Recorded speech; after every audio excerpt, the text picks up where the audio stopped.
This is the real-time class questions set 2, and this is from question set 1. This is, I guess, D.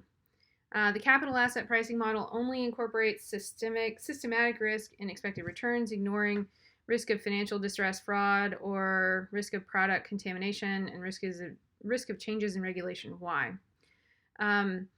So again, we're only talking about systematic risk. We're not talking about individual company risk. And the question is, why is that?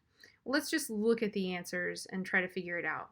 Investors can buy insurance against all types of non-systematic risk. There's no way that I can insure against all types of risk. Anytime you see like against all types of non-systematic risk, this is kind of a bold question and answer.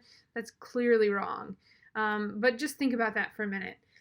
Could I insure Southwest against all of the risks that could possibly happen to their planes, like planes, flying into the ground, people getting bitten by snakes on the plane, baggage handlers who get their pinky cut off when they're, cutting or like moving stuff into the plane. Like, no, you can't insure against all that. You can insure against some of it, but you can't insure against all of it, no matter who you are. So that's clearly wrong.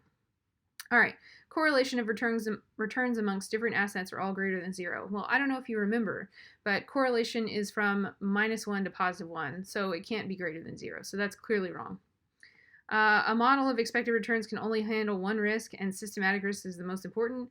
That's gibberish. Like, I just don't even know where to go from there.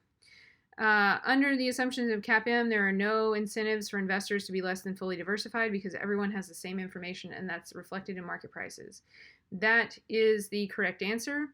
And the idea here is that we all have the same information set and we all benefit from diversification. And so we're all going to move upward and be on that efficient frontier. So I don't have it in front of me, but if you remember, there's like this kind of bell-shaped curve in the front.